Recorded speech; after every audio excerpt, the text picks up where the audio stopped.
Hello dear students, last lecture में हमने पढ़ा था कंसेप्ट ऑफ रिमाइंडर, जिसमें हमने किसी भी नंबर को किसी भी नंबर से अगर डिवाइड करते हैं बाय यूजिंग कॉन्ग्रुएंट मॉडुलो, हमने उसके डिफरेंट रिमाइंडर निकालने शुरू करे थे।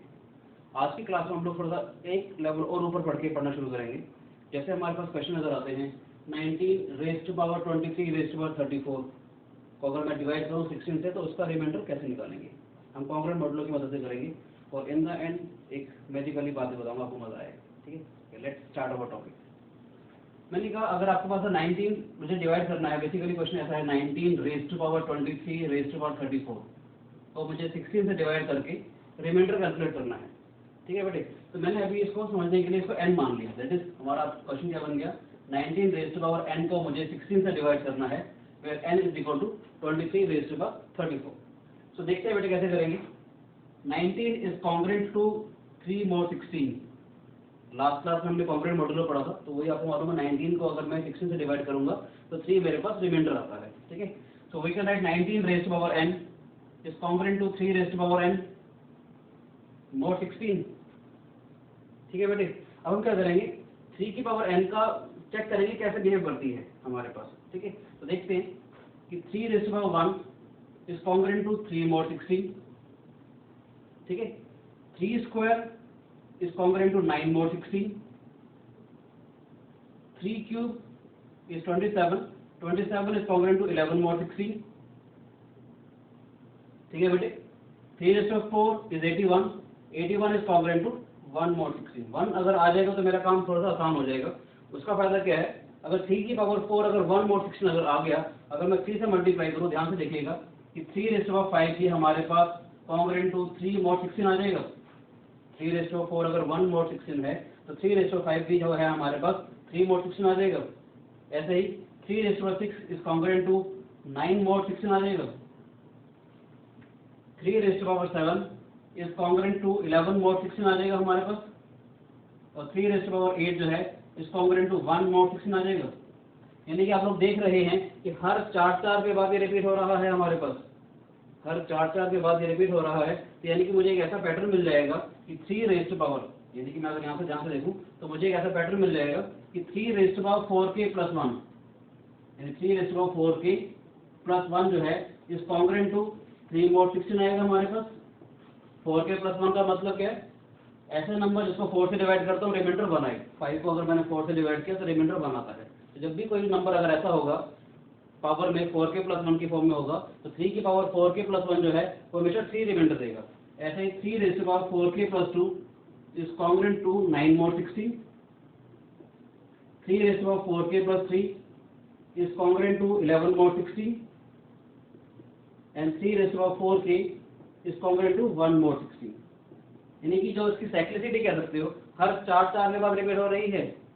ठीक है बेटे, तो अब मैं चेक करना चाहूंगा ये जो n है हमारे पास, मैं चेक करना चाहूंगा n जो है 4 से डिवाइड करने के बाद क्या रिमाइंडर देता है, यानी किस फॉर्म में है पावर में, क्योंकि 19 की पावर n है ना बेटा हमारे पास, 19 की पावर n जो थी वो 3 की पावर n आ गई थी। अब मैं n चेक करना चाहूंगा तो कैसे बिहेव कर रही है 4 से डिवाइड करने के बाद। ठीक है, तो हमारा टारगेट क्या रह जाएगा कि 23 रेज़ टू पावर 34 को अब हमने 4 से डिवाइड करना है। 4 क्यों है, क्योंकि इसकी जो साइक्लिसिटी थी वो 4 थी, यानी 4 के बाद ही रिपीट हो रहा था। तो यानी कि हमारा टारगेट क्या हो जाएगा, टारगेट रह जाएगा फाइंड रिमाइंडर, मुझे रिमाइंडर निकालना है when 23 raise to power 34 is divided by 4। देखते हैं क्या होता है। Now 23 is congruent to minus 1 mod 4. 23 is congruent to minus 1 mod 4।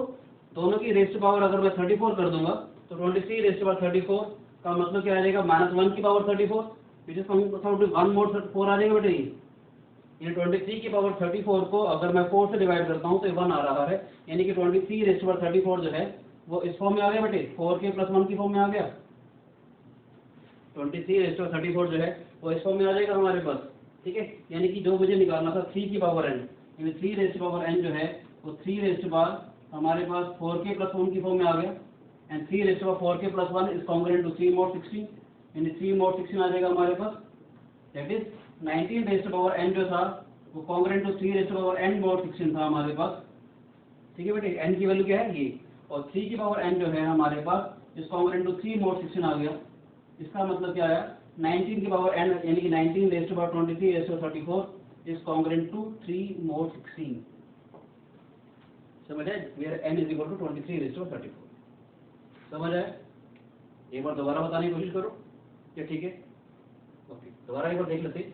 मैंने कहा 19 रेज़ टू पावर n को मुझे 16 से अगर डिवाइड करना था, where n is equal to this, मैंने क्या किया, 19 is congruent to 3 mod 16, 19 raise to power n is congruent to 3 raise to power n mod 16। अब मैं क्या करूंगा, मैंने 3 की साइक्लिसिटी चेक करी कि 3 कितने टर्म के बाद रिपीट होना शुरू करता है। 3 की पावर 1 is congruent to 3 mod 16, 3 square is 9 mod 16, 3 cube is 11 mod 16 and 3 raise to 4 is 1 mod 16। दोबारा मैंने चेक किया तो 5, 6, 7, 8 वैसे का वैसे रिपीट होना शुरू हो जाएगा।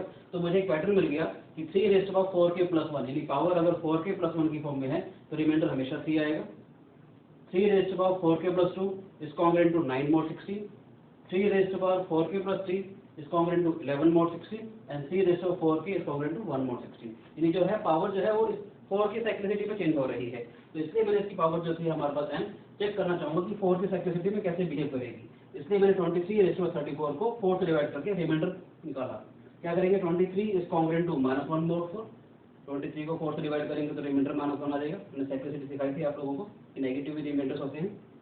तो दोनों की रेज़ टू पावर जब 34 करूंगा तो -1 की पावर 34, -1 की इवन पावर 1 आ जाएगी। तो 23 raise to power 34 is congruent to 1 mod 4, यानी कि 23 रेज़ टू 34 को जब भी 4 से डिवाइड करूंगा तो 1 रिमाइंडर आएगा, यानी कि 23 raise to power 34 is of the form 4k + 1। ठीक है बेटे, तो 19 रेज़ टू पावर, इसका मतलब क्या था, 3 की पावर n जो है वो 3 रेज़ टू पावर 4k + 1 की फॉर्म में आ गई, which is congruent to 3 mod 16, यानी कि 3 raise to power n leaves the remainder 3 when divided by 16। यहाँ पर हमारे पास था 19 raise to power n is congruent to 3 raise to power n mod 16। तो क्या आ जाएगा, 3 raise to power n is congruent to 3 mod 16। हमने पढ़ा था a is congruent to b mod m, b is congruent to c mod of m, then a is congruent to c mod of m। ठीक है बेटे, यहाँ पे क्या आ जाएगा, 19 की पावर n दैट इज 19 की पावर 23 रेज़ टू पावर 34 को जब भी 16 से डिवाइड करेंगे तो रिमाइंडर 3 आएगा। अब हम करते हैं नेक्स्ट क्वेश्चन।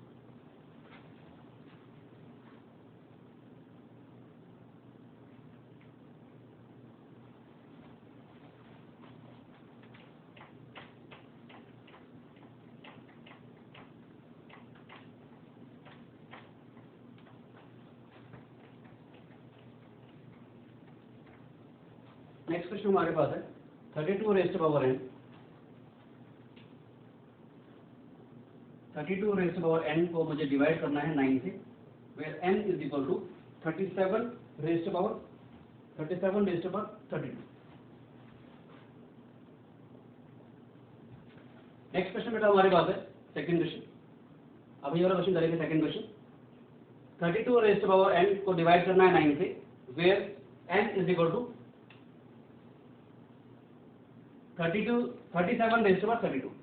तो क्या आएगा देखते हैं बेटा हमारे पास, 32 is congruent to 5 mod 9, 32 is congruent to 9 से 27, 32 इज कॉन्ग्रुएंट टू 5 mod 9। तो 32 रेज़ टू पावर n जो आएगा is congruent to 5 raise to power n mod 9 हो जाएगा बेटे। अब हम क्या करेंगे, 5 रेज़ टू पावर n का पैटर्न चेक करेंगे, कब ये रिमाइंडर 1 देगा ताकि कब ये रिमाइंडर हमारे पास रिपीट होना शुरू हो जाए। तो 5 raise to power 1 is congruent to 5 mod 9, 5 square is 25, 25 is congruent to 7 mod 9। ठीक है, तो 18 तक एग्जैक्टली डिविजिबल हो जाएगा। 5 क्यूब करना हो 125 करने की बजाय 5 से इसको मल्टीप्लाई करो, 5 7 तो 35 आ जाएगा। 35 के लिए चाहो तो -1 लिखना चाहो -1 लिख लो। ठीक है, -1 लिखना चाहो -1 लिख लो, -1 mod 9, या अगर -1 नहीं लिखना चाहते तो ऐसे लिख सकते हो, this is congruent to 8, 5 raise to 35 आ जाएगा, it is congruent to 8 mod 9। ऐसे लिखना चाहो 5 रेज़ टू 4 अगर करेंगे, मैंने 5 से मल्टीप्लाई कर दिया, 5 8 40 आ जाएगा, 40 को 9 से डिवाइड करोगे तो 4 mod 9 आ जाएगा, 5 8 40, 36 का एग्जैक्टली डिविजिबल हो जाएगा। दोबारा मल्टीप्लाई किया तो 5 raise to 5 is congruent to 5 4 20, यानी 2 mod 9, मतलब हम रिमाइंडर देख रहे हैं बेटे। तो 5 रेज़ टू 6 का मतलब 10, 10 इज कॉन्ग्रुएंट टू 1 mod 9। आप लोगों ने देखा कि 5 रेज़ टू 6 के बाद 1 आ गया, यानी कि अगर मैं 5 मल्टीप्लाई करता हूँ दोबारा से तो इसका मतलब क्या आएगा, 5 raise to 7 is congruent to 1 mod 9 आ जाएगा बेटे, सॉरी 5 mod 9 आ जाएगा हमारे पास। 5 रेज़ टू 6 जो था इज कॉन्ग्रुएंट टू 1 mod 9 था, हमने 5 से मल्टीप्लाई कर दिया तो 5 raise to 7 is congruent to 5 mod 9। ठीक है बेटे, दोबारा 5 से अगर मल्टीप्लाई करता हूँ तो 5 रेज़ टू 8, यानी कि 25 का फिर 7 आ जाएगा हमारे पास, 7 mod 9, 5 रेज़ टू पावर 9 अगर करेंगे 5 7 का 35, 35 का दोबारा से 8 आ जाएगा, 8 mod 9। समझ आ रहा है बेटे? अभी क्या करेंगे 5 रेज़ टू पावर 10, 5 8 40, 40 को दोबारा से डिवाइड किया, दिस इज अगेन 4 mod 9 आ जाएगा। 5 रेज़ टू पावर 11 करेंगे, 5 4 20, दोबारा से 2 mod 9 आ जाएगा हमारे पास। 5 रेज़ टू पावर 12 करूंगा, दोबारा से 1 mod 9 आ जाएगा। आप लोग देख रहे हैं कि हर 6 के बाद ये रिपीट होना शुरू हो रहा है, यानी कि इसकी जो साइक्लिसिटी है वो 6 आ जाएगी। साइक्लिसिटी का मतलब कितने टर्म्स के बाद ये रिपीट होना चाह रहा है, तो इसका मतलब क्या है 5 रेज़ टू पावर 6k + 1, ऐसा कोई भी नंबर आ जाएगा जो पावर में 6k + 1 की फॉर्म में हो। 6k + 1 का मतलब क्या है, ऐसा नंबर जिसको 6 से डिवाइड करने पर रिमाइंडर 1 आता है। ठीक है, it is always congruent to 5 mod 9। ठीक है बेटे, 5 रेज़ टू पावर 6k + 2 की फॉर्म में कोई भी जगह नंबर है, it is congruent to 7 mod 9। 5 raise to power 6k + 3 जो है हमारे पास, it is congruent to 8 mod 9। ठीक है बच्चे, 5 रेज़ टू पावर 6k + 4 जो होगा is congruent to 4 mod 9, and 5 raise to power 6k + 5 is congruent to 2 mod 9, and 5 raise to power 6k की फॉर्म में कोई भी अगर नंबर होगा it is congruent to 1 mod 9। ये हमारे को बेटा एक पैटर्न मिल गया। अब यहाँ पर हमारे पास है 5 की पावर n, तो n क्या है हमारे पास ये, हम देखना चाहते हैं ये जो नंबर है वो इनमें से किस फॉर्म में आ रहा है, यानी कि मैं देखना चाहूंगा कि इसको जब 6 से डिवाइड करूंगा तो कैसा रिमाइंडर आएगा। तो now next our target is, now we have to find the remainder when 37 raise to power 32 is divided by 6। 6 क्यों लिया, क्योंकि 6 की साइक्लिसिटी आ रही थी बेटा हमारे पास। ठीक है, तो क्या आएगा 37 is congruent to 1 mod 6। 37 is congruent to 1 mod 6। दोनों की रेज़ टू पावर अगर 32 कर दूंगा, 1 की पावर 32 का मतलब 1 mod 6 आ जाएगा बेटा हमारे पास, यानी जो n था हमारे पास, n is congruent to 1 mod 6, यानी n जो है वो 6k + 1 की फॉर्म में आ गया हमारे पास। n जो है वो 6k + 1 की फॉर्म में आ गया, यानी कि 5 की पावर n जो थी हमारे पास वो 5 रेज़ टू पावर 6k + 1 हो जाएगा, which is congruent to 5 mod 9। ठीक है बेटे, इसका मतलब क्या 32 की पावर n जो हमारे पास 5 की पावर n थी इज कॉन्ग्रुएंट टू 5 mod 9, यानी कि 32 raise to power 37 raise to power 32 is congruent to 5 mod 9, that is the remainder is 5। Hope it is clear to everyone. ठीक है बेटे, नेक्स्ट क्वेश्चन हम थर्ड करते हैं अभी। ठीक है,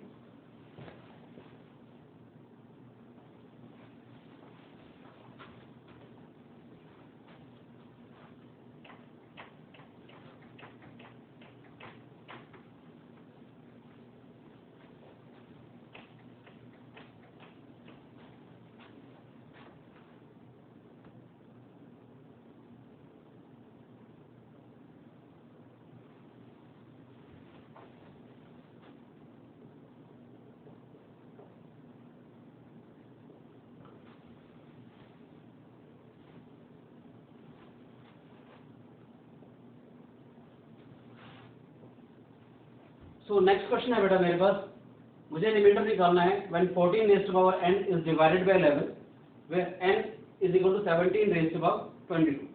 तो क्या आएगा हमारे पास, 14 इज कॉन्ग्रुएंट टू 3 mod 11। ठीक है बेटे, तो 14 raise to power n is congruent to 3 raise to power n mod 11। ठीक है, तो मैं 3 की पावर चेक करूंगा कि वो कैसे बिहेव करती है विद रिस्पेक्ट टू 11। देखते हैं, 3 raise to power 1 is congruent to 3 mod 11, 3 squared is 9 mod 11, 3 cube is 27, 27 is congruent to 5 mod 11, 3 raised to 4 is 81 you can say, otherwise multiply both sides by 3, 3 raised to 4 है तो 15 आ जाएगा, 15 is congruent to 4 mod 11, दोबारा 3 से अगर multiply करते हैं तो 3 raised to 5 is 12, that is 1 mod 11। आप लोगों ने देखा कि 5 के बाद ही रिपीट होना शुरू हो गया, ऐसे 6 7 8 9 10 ऐसे आता चला जाएगा हमारे पास। तो इसका मतलब मुझे मिल जाएगा कि 3 raised to 5k + 1 is congruent to 3 mod 11। ठीक है बेटे, 3 raised to 5k + 2 is congruent to 9 mod 11, 3 raised to 5k + 3 is congruent to 5 mod 11, 3 raised to 5k + 4 is congruent to 4 mod 11 and 3 ratio 5k is congruent to 1 mod 11। अब मेरा target रह जाएगा कि जो n है हमारे पास इसको 5 से डिवाइड करेंगे, n यानी कि जो 17 रेशो 22 है, मेरा टारगेट रह जाएगा कि अब मैं इसको 5 से डिवाइड करूंगा तो कैसे रिमाइंडर आएगा, क्योंकि इसकी जो साइक्लिसिटी है 5 है हमारे पास। और अगर आपको याद हो तो मैंने लास्ट क्लास में बताया था, वैसे तो हम कॉन्ग्रुएंट मॉडुलो से भी कर सकते हैं, लास्ट क्लास में मैंने आपको एक अच्छी सी टेक्निक सिखाई थी कि जब कभी भी किसी भी नंबर को 5 से डिवाइड अगर करना हो, आप सिर्फ उसकी यूनिट डिजिट देख लो। यूनिट डिजिट अगर 5 से कम है तो वो आपका आंसर आ जाएगा, यूनिट डिजिट अगर 5 से बड़ी है तो सिर्फ यूनिट डिजिट को डिवाइड कर दो। ठीक है बेटे, हमने रिमाइंडर निकालने की बात करी थी। अब अगर मैं 17 की या तो यूनिट डिजिट में देख लूँ तो यूनिट डिजिट कैसे देखते थे इसकी? यूनिट डिजिट हम लोग देखते थे 7 ठीक है बेटे, 22 को 4 से डिवाइड करूंगा, रिमाइंडर हमारे पास क्या आएगा 2, 7 स्क्वायर इज 49, 49 की यूनिट डिजिट 9 आ जाएगी हमारे पास, 9 को आप 5 से डिवाइड कर दो, रिमाइंडर इज 4। ठीक है, समझ आए, रिमाइंडर इज 4, तो आपको समझ आ जाएगा कि n जो है वो 5k प्लस 4 की फॉर्म में आ गया हमारे पास, n जो है 5k प्लस 4 की फॉर्म में आ गया। मैं आपको थोड़ी देर में भी सिखाऊंगा कि कैसे एक और तरीके से निकालते हैं। ठीक है, तो 9 अगर आप और तरीके से देखना चाहो तो दूसरे तरीके से देख सकते हो, चलो अभी देख लेते हैं। और आप दूसरा तरीका देखना चाहो दूसरे तरीके से देख सकते हैं। 17 is congruent to 2 mod 5, 17 is congruent to 2 mod 5, 17 raise to power 22 is congruent to 2 raise to power 22 mod 5। ठीक है बेटे, 2 रेज़ टू पावर 22 में हम क्या करेंगे, 2 रेज़ टू पावर 4 देखो, या 2 स्क्वायर देखते हैं, 2 square is 4, 4 is congruent to -1 mod 5, 2 square is congruent to -1 mod 5, दोनों की रेज़ टू पावर आपने 11 कर दी तो -1 की पावर 11 mod 5 हो जाएगा बेटे। 2 raise to power 22 is congruent to -1 mod 5। जब -1 अगर आ गया, मैंने कहा था 5-5 का साइकिल है, अगर -1 अगर आ गया तो नहीं, माइनस एक डब्बी खाली भरी है, 4 भर जाएंगे हमारे पास, तो इसका मतलब क्या आ जाएगा 2 raise to power 22 is congruent to 4 mod 5। ठीक है, यहाँ से देख सकते हैं, यानी कि ये जो है हमारे पास इज कॉन्ग्रुएंट टू 4 mod 5 आ गया। दोनों ही केस में आपको समझ आ गया कि जब भी मैं n को 5 से डिवाइड करूंगा तो रिमाइंडर 4 आएगा। ठीक है राजेश, तो इसका मतलब हमारे पास जो क्वेश्चन था 14 की power n is congruent to 3 raise to power n mod 11, तो अब हमारे पास 3 रेज़ टू पावर n जो है वो 3 raise to power 5k plus 4 की फॉर्म में आ गई बेटी। 3 रेज़ टू पावर n जो है वो 3 raise to power 5k plus 4 की फॉर्म में आ गई, और 3 raise to power 5k plus 4 जो है it leaves the remainder 4 when divided by 11, it is congruent to 4 mod 11। ठीक है बच्चे, इसका मतलब क्या है 14 raise to power n, 14 raise to power n is congruent to 3 raise to power n, you can say this is congruent to 5 raise to power 5k plus 4 which is congruent to 4 mod 11, that is 14 raise to power n को जब भी मैं 11 से divide करूंगा तो reminder जो है मेरे पास 4 आएगा, where n is equal to 17 raise to power 22। Hope it is clear to all of you? You may check.